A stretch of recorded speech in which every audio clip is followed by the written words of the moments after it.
નમસ્કાર, સ્વાગત છે આપનું લોકમંચમાં. અને લોકમંચમાં વાત કરવી છે ગુજરાતની રાજનીતિની.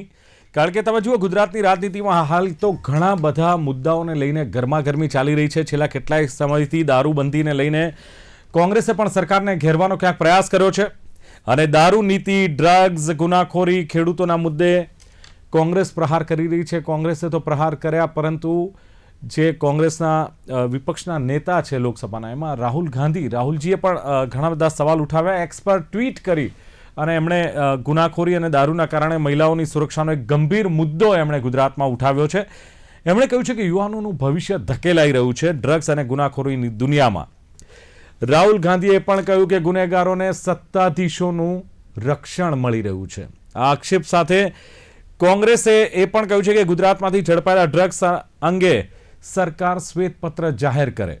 અને કોંગ્રેસની ખેડૂતોના પ્રશ્નો અને રાહત પેકેજની પણ માંગ છે.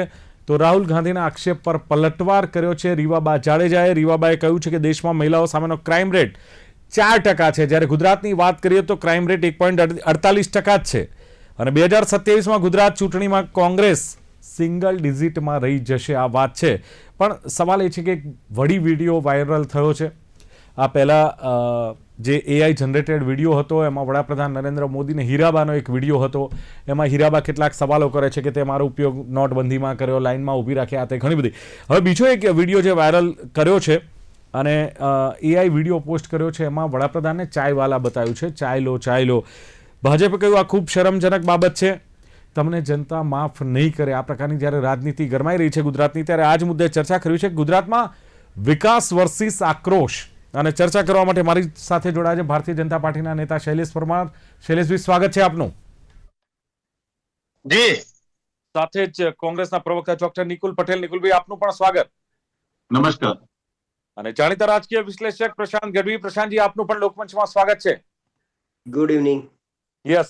શૈલેષભાઈ, જે પ્રમાણે કોંગ્રેસે જે આ જન આક્રોશ યાત્રા કાઢીને એમાં જે કેટલાક સવાલો ઉઠાવ્યા છે, દારૂ નીતિ, ડ્રગ્સની વાત કરી છે, ગુનાખોરી બેફામ થઈ છે, ખેડૂતોના પ્રશ્નો છે, શું આ બધા મુદ્દાઓને તમે નકારી શકશો શૈલેષભાઈ?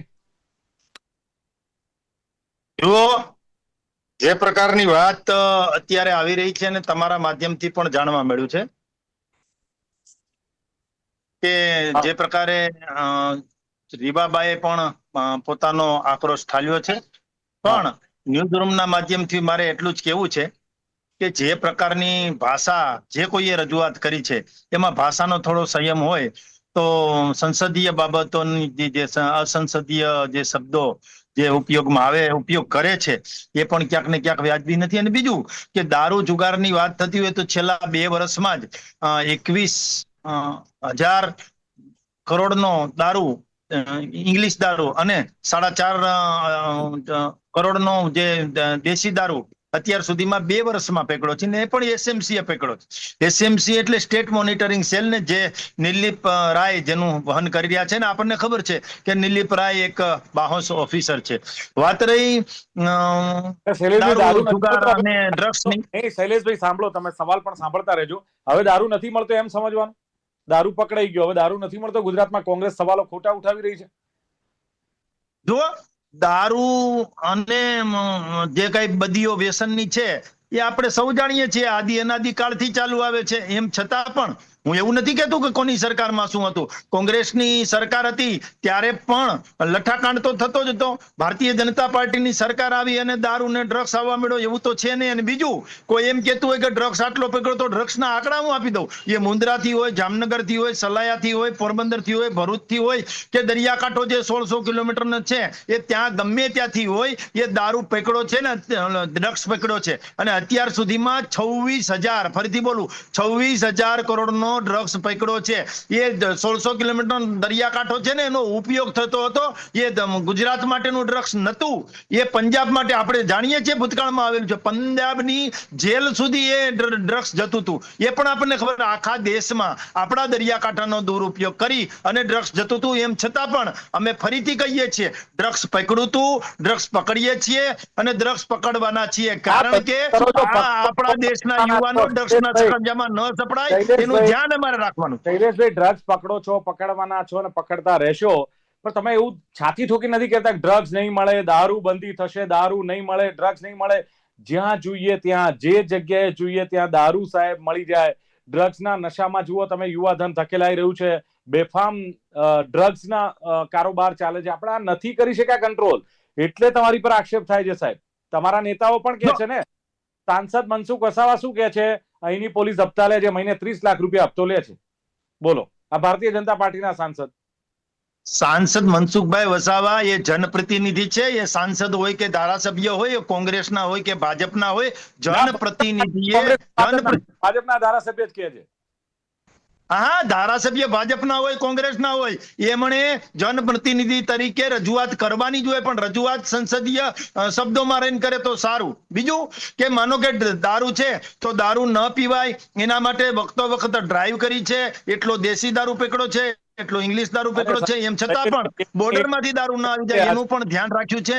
અને અમારી ભૂલ હોય, મિસ્ટેક હોય, ક્ષતિ હોય તો અમે સ્વીકારીએ છીએ, પણ આપણને ખબર છે રાજુ રિસાલદાર વડોદરામાં દારૂનો જે ધંધો કરતો હતો, કોંગ્રેસ વખતે હતું. અને વડવાઓ જે અમારા હતા એ કહેતા હતા કે લતીફ છે એ પણ દારૂનો ધંધો કરતો હતો, ત્યારે ક્યાં ભારતીય જનતા પાર્ટીની સરકાર હતી? આ આદિ અનાદિ કાળથી ચાલી આવતી બધી છે. આમાં સહિયારો પ્રયાસ કરવો પડે. શૈલેષભાઈ, મને બોલવા દો. તમે આટલા બધા સક્ષમ છો ને તમારી સરકાર ને પોલીસ આટલી સક્ષમ છે. 538 બુટલેગરોની યાદી કોંગ્રેસે જાહેર કરી છે. તાકાત હોય પકડો એ બુટલેગરોને. જો પોલીસની ભાગીદારી ના હોય તો બંધ કરાવો અડ્ડા, એ બુટલેગરોને ગાલી દો જેલમાં. 538 માંથી 38 તો પકડો. બતાવો તમે કે 38 પકડ્યા અમે. ના, એમણે યાદી પછી આપી હશે દિલીપભાઈ. મારી પાસે 3264 બુટલેગરોને અમે છેલ્લા 2 વર્ષમાં પકડ્યા છે, અને એ પણ 7612 ગુનાહિત ઇતિહાસ ધરાવતા લોકોને પાસા અને તરીપાર સુધીના અમે કામો કર્યા છે. અને સાથે સાથે 545 અન્ય ગુનાઓમાં વારંવાર આવે છે પ્રોહિબિશનના ગુનામાં, એને પણ પકડ્યા છે. ભૂતકાળમાં જાઓ છો. આ 538 આપી, તમે કહો કે 537 ને 38 ને પકડીશું, 538 ને. ના, અમે આટલા પકડા છે ને, હજુ એટલા રહી ગયા છે તો એમણે યાદી આપી છે તો અમે પકડીશું. હા, એ વાત કરો મુદ્દાની. તમે ભૂતકાળમાં મને લઈ જાઓ છો. નિકુલ પટેલ, ચોક્કસ આક્ષેપો કરવા સહેલા છે સાહેબ. જુઓ, દારૂના, જુગારના, ડ્રગ્સના આક્ષેપો આપણે કરતા હોઈએ છીએ, પણ નિકુલ પટેલ, એ દારૂ, જુગાર કે કોઈ પણ સરકારમાં વેચાતું તું, આપણે દારૂબંધીની વાતો કરીએ છીએ, પણ કોઈ સરકાર એવી નથી કે ઠોસ કહી શકે કે ગુજરાતમાં દારૂબંધી છે અને દારૂ ક્યાંય મળતો નથી. ટીપુ, આ બધી વાતો છે, આ બધી રાજનીતિ છે. બીજું, મહિલાઓ સામે જે ક્રાઇમ રેટની વાત તમારા જે નેતાએ ઉઠાવી છે, અને એ પ્રવક્તાએ કહ્યું છે એ પ્રમાણે ક્રાઇમ રેટ દેશમાં 4% છે, ગુજરાતમાં સાહેબ 1.48% છે. તમે કેવી રીતે આક્ષેપ કરો? સૌ પ્રથમ ગુજરાતની જયારે વાત કરીએ તો ગુજરાતમાં ભારતીય જનતા પાર્ટી જે રીતના પોતાના ક્લેમ્સ કરી રહી છે અને ગુજરાત મોડેલ તહત સમગ્ર દેશની અંદર પોતાના રાજનીતિના પ્રચાર કરી રહી છે, તો એવા સંજોગોમાં છેલ્લા 3 દાયકાથી જે સરકાર ચાલી રહી છે એમના જે જવાબદારીઓ છે, અને ખાસ કરીને ગુજરાતના જનતા માટેની જે જવાબદેહી છે, એ જવાબદેહીના ભાગરૂપે વિપક્ષ તરીકે જયારે અમે કોઈ સવાલ પૂછીએ તો ડેફિનેટલી એમની શું કહેવાય, એના સોલ્યુશન્સ માટે એમણે તત્પર રહેવું જોઈએ. પરંતુ આપણે જોઈએ છે કે ભારતીય જનતા પાર્ટીના વરિષ્ઠ નેતાગણ હોય કે પ્રવક્તાશ્રીઓ હોય, હંમેશા કમ્પેરિઝન કરે છે કોંગ્રેસના શાસન જોડે. જો કોંગ્રેસ જોડે કમ્પેર કરવાના તમારા છટકબારી હોય તો એ મારા ખ્યાલથી યોગ્ય નથી, કારણ કે ગુજરાતની જનતાએ તમને જે બહુમત આપ્યો છે એ આખા ગુજરાતના ઇતિહાસમાં સૌથી મોટો બહુમત આપ્યો છે. તેમ છતાં પણ તમે જોઈ શકો છો કે પોતાના જવાબદારીથી દૂર ભાગવાના પ્રયત્ન કરી રહ્યા છે. વિપક્ષ તરીકે ડેફિનેટલી અમે સવાલ પૂછી શકીએ છીએ, કારણ કે જનતાએ અમને જે જનપ્રતિનિધિત્વ થોડું આપ્યું છે, એ જનપ્રતિનિધિત્વના લીધે ગુજરાતની અંદર જે કોઈ બી શું કહેવાય કે કાયદાકીય જોગવાઈમાં જે શું કહેવાય ગેરરીતિ થતી હોય, કે લોકોને અન્યાય થતો હોય, કે મહિલાઓ જોડે ગેરવર્તણૂક થતી હોય, કે ખેડૂતો જોડે થતી હોય, તો એ એક શું કહેવાય કે આક્રોશ રેલીના માધ્યમથી તમે જોઈ શકો છો ગુજરાતમાં આજે સમગ્ર કોંગ્રેસના પરિવાર લોકો માટે સવાલો ઉઠાવે, નીતિ નિયમો અંગે સવાલ કરે સરકાર સામે, એમાં અમને વાંધો નથી, પણ તમારે પણ નીતિ નિયમોનું પાલન કરવું જોઈએ. હેલ્મેટ વગર તમારા કાર્યકર્તાઓ, તમારા નેતાઓ રેલીઓ લઈને નીકળે અને એ ટ્રાફિકના નિયમોનો ભંગ થાય, ચાલે. તમારા નેતાઓ જાહેરમાં કોઈ ધારાસભ્યનું અપમાન કરે, કે એ ધારાસભ્ય તો વરઘોડામાં નાચવા વાળા ધારાસભ્ય છે, આવા બેફામ શબ્દો બોલે, તો લાગતું નથી કે આ કોઈ ગરિમા નથી જળવાતી. જે શૈલેષભાઈનો સવાલ આઈ થિંક સાચો છે, અને તમે એક મોકો સત્તા પક્ષને પણ આપો છો આ રીતે. કાયદા બનાવનાર લોકો જે કોઈ બી હોય એમણે કાયદાનું પાલન સૌ પ્રથમ કરવું જોઈએ, પછી જ નાગરિકો જોડે કાયદાના પાલનની આશા રાખવી જોઈએ. હું પોતે સ્પષ્ટ માનું છું અને જે કોઈ બી રાજકીય જીવનમાં હોય એમને પોતાના વાણીના સંયમથી અને એક ડેમોક્રેટિક વેમાં વાત કરવી જોઈએ. જે કોઈ બી આ મર્યાદાનું ધ્યાન નથી રાખતું, કાં તો જે કોઈ બી કાયદાનું પાલન નથી કરતું, તો સરકાર જો કોઈ હેલ્મેટ નથી પહેરતું તો હેલ્મેટના નિયમો તહત ત્યાં ટ્રાફિક પોલીસથી દંડ કરાવી શકે છે. પરંતુ સરકાર એ કેમ નથી કરતી, એ એક સવાલ ઉભો થાય છે. ધારો કે કોઈ વાણી વિલાસ કરે છે તો ઉલ્ટા ચોર કોટવાલ કો ડાંટે એવું થઈ ગયું. તમે તો એમ કહો છો કે સરકાર કેમ પાલન નથી કરાવી શકતી આ કાયદાનું, પણ તમારે કરવું જોઈએ, તમારી જવાબદારીમાં આવે છે. ઓકે પ્રશાંતભાઈ, જન આક્રોશ યાત્રા કેટલી સફળ, હવે જયારે સમાપન થઈ રહ્યું છે ત્યારે ચૂંટણીઓને ધ્યાનમાં રાખી લોકો સુધી પહોંચવાની જે કોંગ્રેસની કોશિશ હતી, લોકોની વચ્ચે જાય અને બીજું કે સરકારની જે નિષ્ફળતાઓ છે એ ઉજાગર થાય, જે પ્રમાણે કોંગ્રેસે મુદ્દા ઉઠાવ્યા છે સાહેબ, મોંઘવારીનો છે, દારૂનો છે, ડ્રગ્સનો છે, મહિલાઓનો છે, ખેડૂતોનો છે, ગરીબોનો, વંચિતોના મુદ્દા છે, કેટલી સફળ કોંગ્રેસ લાગે છે આમાં ગુજરાતમાં તમને આ મુદ્દાઓને લઈને? જેવી રીતે ભારત જોડો યાત્રામાં રાહુલ ગાંધી આખા ભારતનું ઉત્તર દક્ષિણ પૂર્વ પશ્ચિમ એક યાત્રા કાઢી અને કાયદેસર રોડ ઉપર ચાલીને લોકોને મળ્યા, 3600 કિલોમીટર જેટલું ચાલ્યા અને એ વખતે લોકોએ એમની સાથે સંવાદ કર્યો. એમાં બટ નેચરલ છે, અરસપરસ સંવાદ થાય. કોઈ ભાજપ નો ઇન્ફ્લુઅન્સ વાળો વોટર હોય એ પણ સંવાદ કરે, સામાન્ય નાગરિક હોય તો. એ રીતે જન આક્રોશ યાત્રા ગુજરાતમાં જ્યારે નીકળી, હવે કોઈ પણ રાજકીય પાર્ટી જ્યારે કોઈ મુદ્દા ઉપાડે છે ને, એ મુદ્દા તો એમના સાચા જ હોય. એ પછી ભાજપ કદાચ એમના એજન્ડા પ્રમાણે હિન્દુત્વનો ઉપાડે કે કોંગ્રેસ એમના એજન્ડા પ્રમાણે અત્યારની સરકારના ખાંચા ઉપાડે.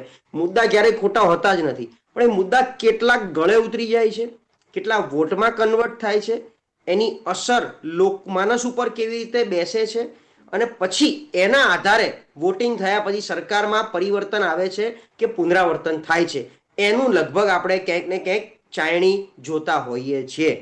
હવે જન આક્રોશ, મારો દિલીપભાઈ તમને બી ખરેખર આમ એકદમ નિખાલસ સવાલ છે કે જન આક્રોશ જેવી વસ્તુ તમને એટલે હશે, 100% હશે, પણ એ આમ ક્યાંય દેખાય જ ખરી તમને જન આક્રોશ હોય તો અત્યાર સુધી? કારણ કે સોશિયલ મીડિયા ઉપર જે રીતે હું સરકાર વિરુદ્ધ પ્રહારો જોતો હોઉં, મને એમ થાય કે 24 કલાકમાં લોકો સરકાર પાડી દેશે ભેગા થઈને. એવા આક્રોશ સોશિયલ મીડિયા પૂરતા સીમિત થઈ જાય. મહારાષ્ટ્રમાં 228 સીટ આવી, બિહારની અંદર 208 એનડીએ ને આવી. આ બધું જોતા લાગે જન આક્રોશ જેવી કોઈ વસ્તુ કે હયાત હોય એમ. નો ડાઉટ મુદ્દા જેમ અત્યારે પ્રશાંતભાઈ, મારે એક સવાલ એ પણ કરવો છે કે એમાં રાજકીય પાર્ટીનો કે વિપક્ષનો વાંક છે કે જનતાનો પણ વાંક ખરો? કારણ કે જુઓ, વિપક્ષે મુદ્દા ઉઠાવે, આપણે એમ તો ન કહી શકીએ કે આ બધા જ બોગસ છે અથવા કોઈ પણ મુદ્દા ઉચિત નથી, એવું તો ન કહી શકીએ. 100% જો વિરોધ પક્ષ તરીકે સરકારની વિરુદ્ધના મુદ્દા સાચા જ હોય, હંમેશા એટલું યાદ રાખવું. અને આપણે સૌ વિપક્ષ એટલા માટે બનતા હોઈએ કે સરકારના કાન સુધી એક ચોક્કસ સાચો અવાજ પહોંચવો જોઈએ. એમના મુદ્દા એક ખોટા નથી, હું ક્યાં ના પાડું છું. આજે ઇકોનોમીની દ્રષ્ટિએ આપણે વાત કરીએ, આજે ભ્રષ્ટાચારની દ્રષ્ટિએ વાત કરીએ, અત્યારે ખેડૂતોના મુદ્દા, માનો કે ખેડૂત જ્યારે વરસાદ આવ્યો દિવાળી અને બેસતું વર્ષ ને ભાઈબીજના દિવસે, પછી જે ખેડૂતો વિશે કેટલું બધું આપણે 2-4 દિવસ તો હોહાપો સાંભળ્યો, અત્યારે બધા ખેડૂતો શાંત થઈ ગયા, સહાય પહોંચી ગઈ 2 હેક્ટર દીઠ જે કંઈ, હું કહું વધુ ઓછી પડી હશે, એ ખેડૂતોનો ક્યાંય આક્રોશ મને ક્યાંય દેખાતો નથી, એ ક્યાંય સંભળાતો નથી. એ જ રીતે અત્યારનો બીજો જન આક્રોશ, આખી યાત્રા જે નીકળી છે અને કોંગ્રેસે જે કાઢવાનો પ્રયત્ન કર્યો, તમને યાદ હશે દિલીપભાઈ, દર વખત આપણે એક કોમન વાત કરીએ છીએ કે કોંગ્રેસે એમના મુદ્દા કોંગ્રેસીઓની બહાર આવીને આપવાના છે. તમે લોકોની વચ્ચે, એટલે યાત્રા કાઢી છે કોંગ્રેસીઓની કાઢી છે, પણ લોકોને એવી હજી લોકો સાથેનો જન સંવાદ યાત્રા કરો. તમે લોકોના ગામડે જઈને બેસી, તાલુકે જિલ્લે બેસી એમની સાથેનો સંવાદ બહાર લાવો, એમની સાથે સંવાદ કરો કે ક્યાં તકલીફ છે. જો કોંગ્રેસ બધી રીતે સાચી છે, તમારો આક્રોશ સાચો છે, તો એ કોંગ્રેસને તક જનતા આપી શકતી નથી. એ કેમ? પેલું પ્રિયંકા ગાંધી એકવાર પૂછ્યું હતું, રાહુલ ગાંધી જ્યારે અમેઠીમાંથી હાર્યા તો ત્યાં જઈને એમણે કીધું કે મેં પૂછને આયું ક્યું आपने राहुल जी को हराया, तो मैं पूछ रही हूं क्यों हारा राहुल, કેમ, એનું કારણ શું છે? તો આ જન આક્રોશ કે બીજી બધી યાત્રા હજી પણ નો ડાઉટ કોંગ્રેસ એની રીતે સાચી જ છે મુદ્દામાં, પણ એ વોટમાં કન્વર્ટ નથી થતું. અને આખું અત્યારે જે પિક્ચર ચાલી રહ્યું છે, તમે જો, આપણે બે તો જન આક્રોશ ઉપર ચર્ચા કરતા હતા, એમાં રીવાબાનું સ્ટેટમેન્ટ, વાણી વિલાસ, એમાં જિગ્નેશ મેવાણી વર્સિસ હર્ષ સંઘવી, ગઈકાલનું પાછું આજે રાજનાથસિંહે પાછું બાબર ઉપર પાછું બરોડા એમની યાત્રા, પેલી એકતા યાત્રા ખરેખર નો ડાઉટ તમારો એક એજન્ડા અલગ હોઈ શકે, પણ જન આક્રોશ યાત્રા ખોટી અને એકતા યાત્રા સાચી, આ ક્યાંનો ન્યાય? બરાબર. બેલેન્સ ઓકે, બે બેલેન્સ કરો. યસ. તમે- એટલે શૈલેષભાઈ તમે સમજો કે ભલે વિપક્ષને તમે નામ શેષ કરી નાખ્યું છે, તમે શામ દામ દંડ ભેદ કે તમારી જે કોઈ રીતિ નીતિ હતી એનાથી, પણ જો ગુજરાત ડ્રગ્સનું પાટનગર છે, કોંગ્રેસનો આક્ષેપ છે.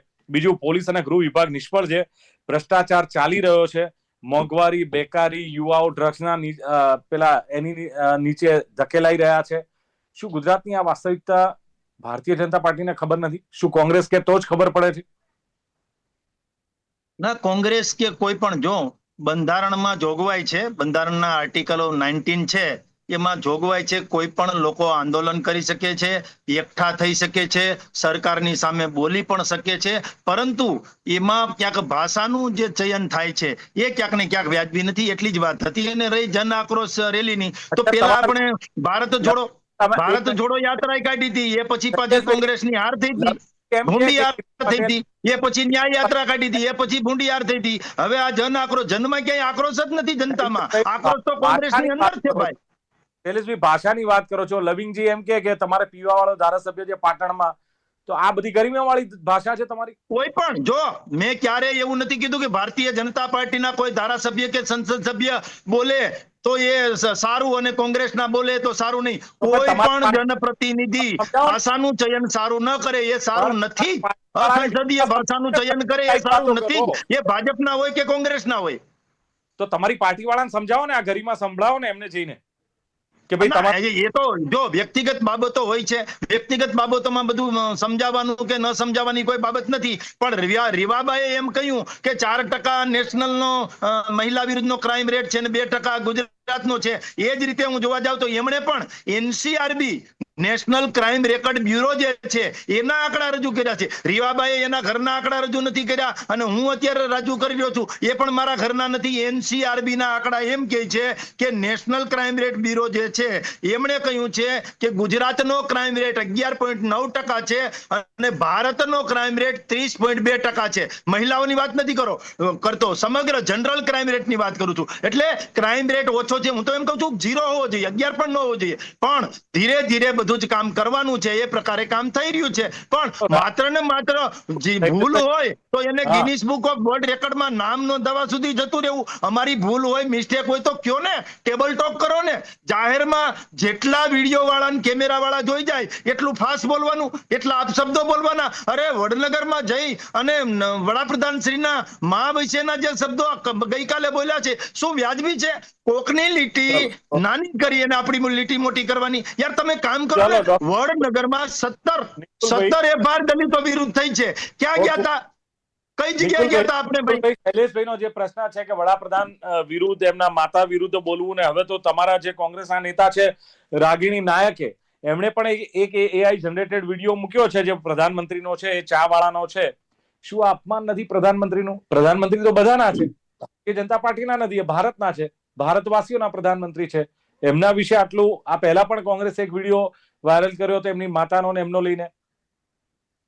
સૌ પ્રથમ તો જે બિહારની ઘટનાની વાત કરી રહ્યા છો એની અંદર જે વ્યક્તિ વિશેષ કરીએ તો એ જે સ્ટેજ ઉપર જઈને જે શબ્દનો પ્રયોગ કર્યો હતો એનું શું કહેવાય કે પેલું એને કહેવાય ને કે ગર્ભ ક્યાં છે આપણે સૌએ પોલીસે ત્યાંના તપાસ કર્યું. એ કોંગ્રેસના વ્યક્તિ હતા જ નહીં, અને એને પોતે આઈને રીતે જે રીતના વ્યક્ત કર્યું એ ખૂબ જ ખોટું હતું, અને પોલીસે એના પર કાર્યવાહી કરી છે. અને રાહુલ ગાંધીને શું કહે તેજસ્વી યાદવ બંને જણા તે સમયે સ્ટેજ ઉપરથી નીકળી ગયા હતા, અને એમાં કોંગ્રેસનો કોઈ રોલ નથી એ સ્પષ્ટ થાય છે. ડેફિનેટલી પ્રધાનમંત્રી છે, એમના વિશે કોઈ પણ ટિપ્પણી આપણે કરવી એ શું કહેવાય સારું ના કહેવાય, અને એમની મર્યાદા હંમેશા જાળવવી જોઈએ. એવું એક માનવું સાચી વસ્તુ છે. પરંતુ એ જ વસ્તુ શું કહેવાય કે આપણે પ્રતિ આક્ષેપ કરીએ તો રાહુલ ગાંધીજી માટે જે રીતના શબ્દો પ્રયોગ બધા થઈ રહ્યા હતા એ બી કેટલું યોગ્ય છે, અને સોનિયા ગાંધીજી માટે બી જે શબ્દો ઉપયોગ થઈ રહ્યા હતા એ કેટલા યોગ્ય છે. એટલે આ વસ્તુનો અંત કશે છે નહીં. પરંતુ સારી અને સુદૃઢ રાજનીતિ માટે દરેક રાજનેતાએ પોતે એક કાયદા અને નિયમના જોઈ અને પાલન કરવું જોઈએ, કારણ કે હું એવું બિલીવ કરું છું કે law makers must be law keepers and law followers. Okay, Prashantji, હવે આખરે ગુજરાતની રાજનીતિની વાત કરી. એક તરફ કોંગ્રેસ આ મુદ્દા ઉઠાવી રહી છે તો આપણે પહેલી નજરે એમ લાગે કે ડ્રગ્સનો મુદ્દો સાચો છે, દારૂનો મુદ્દો સાચો છે, મહિલાઓનો અત્યાચાર, આ બધા જ મુદ્દાઓ લઈને કોંગ્રેસ ખેડૂતોના પ્રશ્નો હોય કે દલિતોના હોય, આ પ્રશ્ન ચાલી રહ્યું છે. છતાં પણ ગુજરાતની રાજનીતિમાં કોઈ નવા બદલાવ આવનારા સમયમાં નવા કોઈ સમીકરણો જોઈ રહ્યા છો કે જેસે તેની પરિસ્થિતિ ચાલશે અને આ જ રીતની રાજનીતિ ચાલશે, કોઈ બદલાવ જોવા ગુજરાતમાં નહીં મળે? એટલે જે રીતે અત્યારે કોંગ્રેસને તોડી નાખી છે અને જે રીતે ભારતીય જનતા પાર્ટીનું વલણ ને ચલણ જે રીતે વધતું ગયું છે અને સાવ 11-17 હતા, 17 કોંગ્રેસે પોતે જેટલું જ ભાજપને બિહાર અને મહારાષ્ટ્રની સફળતા પ્રત્યે આશંકા હતી કે આટલું બધું આવી જ ના શકે, એમને પોતાને બી ખ્યાલ હતો, એટલું જ કોંગ્રેસને પણ એટલી આશંકા છે કે 17 ઉપર તો કેવી રીતે આવી શકીએ અમે, અને 17 ના અત્યારે 11 થઈ ગયા છે. અને હવે જે કરવા જેવું હતું, આપણે જે વાત કરી રહ્યા છે કે કોંગ્રેસ પોતાનું અંદરથી જે પરિસ્થિતિ ઊભી કરી છે અત્યારે, એ વધારે મજબૂત થવાની જગ્યાએ વધારે ને વધારે એમાં ક્યાંક ને ક્યાંક મને ખાંચા દેખાતા જાય છે. આમાં ભાજપનો કોઈ આપણે દોષ કે એનો કોઈ ફેવર જ નથી કરવી અત્યારે, પણ આ પરિસ્થિતિ જે છે એમાં મને એવું લાગે છે કે કોંગ્રેસને જે મજબૂતાઈ જોઈએ એમાં બહુ જ મોટો ગેપ છે.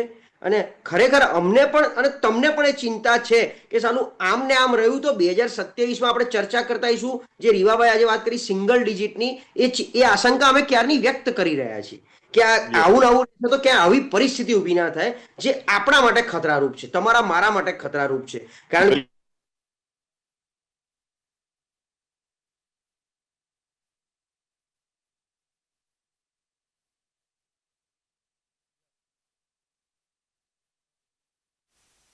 સરકાર એની રીતે યોજનાઓ મૂકતી હશે, લાભ મૂકતું હશે, બધું કરવાનો પ્રયત્ન કરતા હશે, પણ હજી પણ 100% જે માનસિક સંતોષ લોકોને મળવો જોઈએ એમાં બહુ બધા ગેપ છે.